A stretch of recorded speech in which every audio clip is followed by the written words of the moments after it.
Welcome everyone to Meet the Frogs, where we meet the cast and crew of the Midnight Frogs. Today I am joined by Codeblackhayate. Greetings and salutations, people of the internet. It is good to meet you yet again. So let's get started from the start. How'd you first get into voice acting? Well, actually, I got into voice acting because I was bored in college one day. Took a very, very stressful major. Lots of math, lots of science. Started going a little bit crazy. At the time, I was really big into anime, and I was really into watching like fan dubs and all that sort of stuff. And I was watching one day, and I was like, I could totally do that. So I stole my brother's microphone from his Karaoke Revolution, and I started recording with that. And it sucked. But I thought I was awesome. I thought it was like the best thing ever, and I didn't understand why nobody else thought I was so awesome. And then now if you go back and look at some of the stuff I recorded, you can see why they didn't. But I did it because it was just kind of a nice creative outlet for all the crazy math and science stuff I had to do back in college. So how long have you been voice acting as of now? Forever? Millions of years? Oh my gosh, it's got to be more than 5 years. Maybe like 6 or 7? Gosh. Wow. Very long time. Have you also managed to do it professionally? I remember reading somewhere that you have. Yes, actually. Right now I'm freelancing, but before I was doing e-learning and that sort of thing. Click next to continue and messages on hold, etc. I also do, occasionally I'll do like the iPhone games and the online games. I think there's one. They haven't published it yet, but my voice is one of the little character critters that people sign up for. So cool. It's fun. It's nice because you can do something creative and you can do it whenever you feel like it. It's not so nice in that if you do it whenever you feel like it, you really can't make a living off of it. So, yeah. That's a big word of advice for anyone who wants to voice act professionally. Yeah, it doesn't pay a lot if you're, I guess, first starting out. Once you've started working and have a lot of clients and regular work coming in, it's a lot easier. But when you're first starting out, you'll get kind of the, low-paying jobs if you can get them, because there's a lot of competition out there. But there's stuff to do if you're willing to take like $2 for 8 hours of work. Oh, it's kind of crazy because a lot of people will expect you to not only voice the stuff, but also edit it and finish it for them. So it may take you like maybe 30 minutes to voice the entire spot, but then you also have to take a couple of hours doing the mixing and the music and all the ducking and things like that. And then they want the final project. And then later they'll come back and say, well, can you edit something else for free? It's an interesting place to be. But not a very fun one to be financially. It doesn't sound it. Well, for me, it's a bit different because I do freelance, and I don't do this as a living. I have another career, which gives me the ability to be able to just kind of pick and choose what I want to do and whether or not I'll pick the paying project or whether or not I'll have to audition for things to, make a living. So that's a big difference. If you're regularly auditioning for things and you're doing your 8 hours a day doing this, then yeah, you can make a living off of it. And you'll probably have a bigger client list than me as well. But when you're starting out, it's not super easy to do. And speaking of client lists, you are very in demand, especially around the internet, and you've had a lot of voice roles. What have been some of your favorites to voice? My favorite character, I like voicing Shout, because she's just full of rage, and she has some pretty interesting lines, too.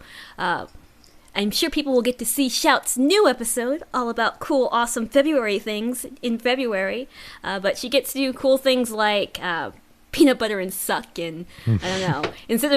I like that for Shout. Instead of cursing, she just kind of has these strange phrases, which is fun. And it's kind of a more out there character. Uh-huh. Well, we did that because you mentioned a little while back you don't like to take up roles where swearing is kind of the center of the humor. I don't. In fact, I don't like to swear at all, so I try to avoid roles that do have swearing. One of my biggest regrets when I first started doing the parody stuff on the internet and making all these friends is not putting my foot down with what I was and wasn't comfortable with voicing. But you live and learn. I tried to do, I'm just going to be edgy like everybody else, like the first year I started voice acting, and it wasn't fun for me. And I didn't like it. I didn't like the work I produced. It was, I don't know, not fun for me to voice, and it didn't sound good either. So you could tell how uncomfortable I was, and it was just bad acting.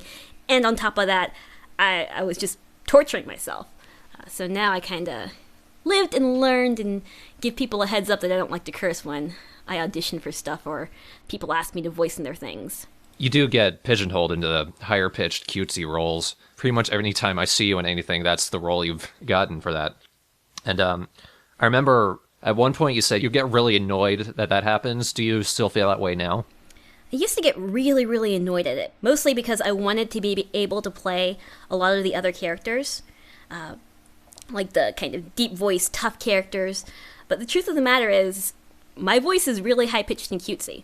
That's just a quality that I have in my voice. And once I learned to embrace that, hey, Bindi sounds like this. Bindi's really cutesy. Bindi is really good for cutesy roles. Then it stopped bothering me. And then I realized, well, since I am so good at all these cutesy roles, why am I not good at some of these kind of tougher girl roles? And I realized, well, the acting's kind of bad. You sound like a cute girl trying to sound tough instead of a tough character. And there are ways to make yourself sound tough, even having a high-pitched and girly voice, and I'm actually trying to focus more on improving my acting. And once I realized, hey, if I can improve my acting, I'll start landing the different roles, and I started landing some of the different roles, which was fun. You also started your own abridged series, Utena Parody. Is that even still a thing? Yes, episode 2 will come out eventually. For people who don't know, I started an Utena Parody, kind of an abridged series on Revolutionary Girl Utena. It has 1 episode out, and episode 2 is been in production for like 3 years. Oh, oh gosh. So this episode, I'm trying to actually have it out next month. I'm waiting on one of my VAs to re-record lines. The thing is, when you have something with that long of a production schedule, people, they improve, and then they look back and see what they did 2 years ago and kind of go, I can do better than that now. And I like to give them that chance, because I know that if I were to have something come out from 3 years ago when I had a really bad quality microphone and couldn't really act as well, I'd be kind of upset. Yeah. Especially for something that was being touted as being brand new and not matching my current abilities and quality.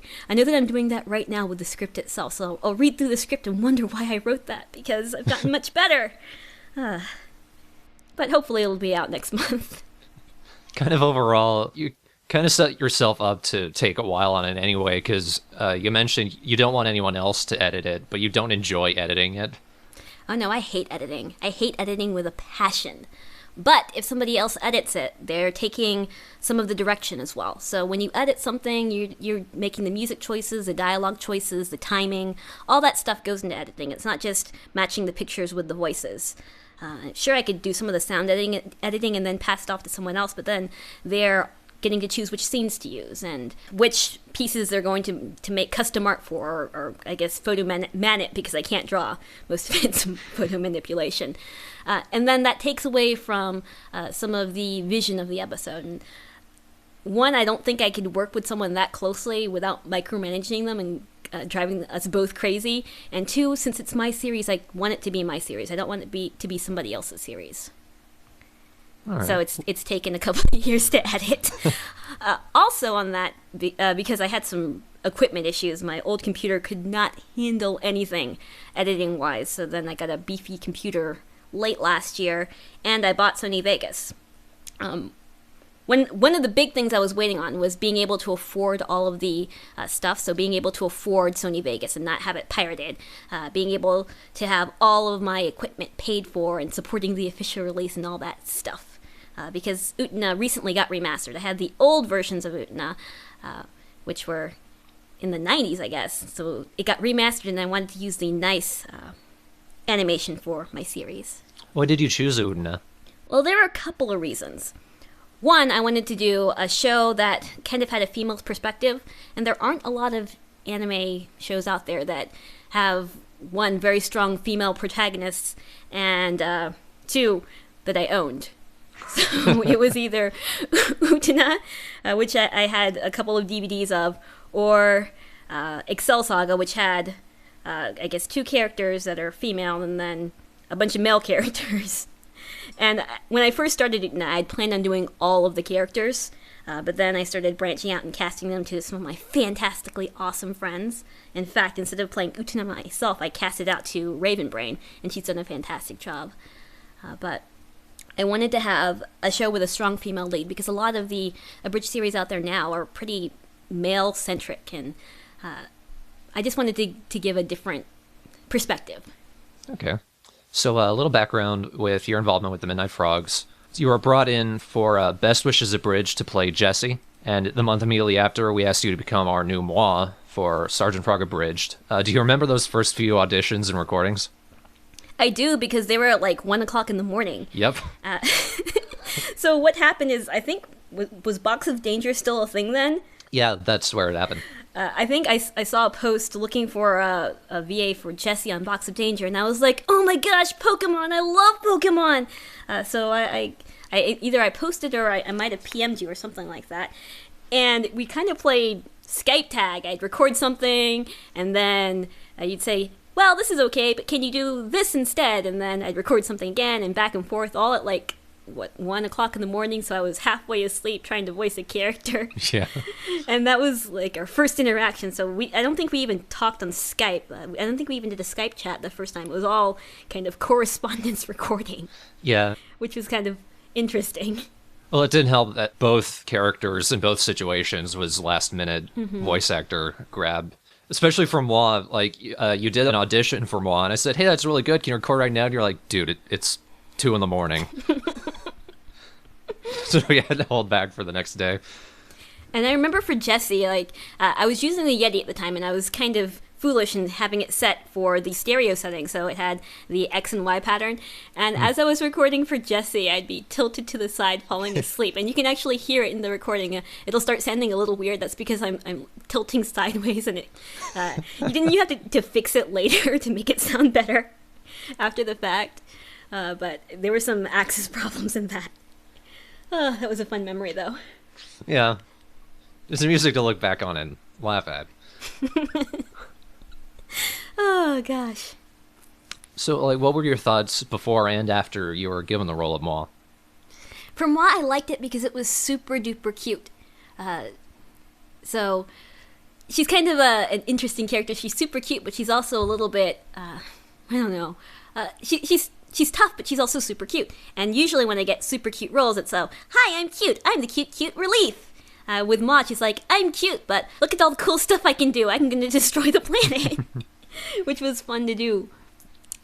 When I did get Mois, I really enjoyed meeting everybody else, because with the Midnight Frogs, instead of just being the line machine that most voice actors were at the time, or I guess what I was at the time, where you just record lines and you don't hear something for 6 months. If the episode comes out, maybe it doesn't even come out.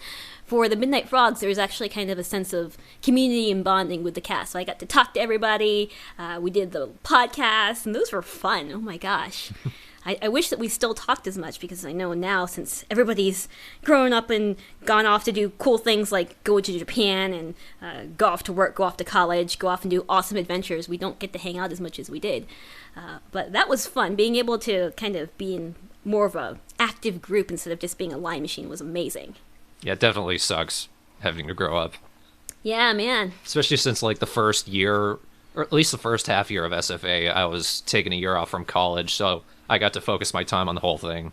I think I was actually, maybe 3rd year in college, maybe 2nd year in college, when I first got that role. It was a while ago. I'm really bad with time, so it could be 10 years, probably not 10 years because that's way too long. It could... No. I have a really bad concept of time. But I remember having so much time to be able to record and hang out and do Skype chats and things like that, and now I don't have as much time as I used to, and it's kind of sad, because that was one of the reasons I started getting into abridging and wanting to meet other people in abridging and talk to them and join other projects. Before Midnight Frogs, I was ready to just stop voice acting, because I was kind of sick and tired of just being told to do lines and nothing comes out, and it's stressful because you have deadlines, and then when the deadlines get met, you don't ever see the product, or you never talk to anybody.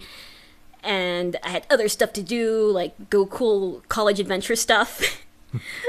But the sense of community and the sense of bonding and camaraderie of the team that was very, very motivational for me.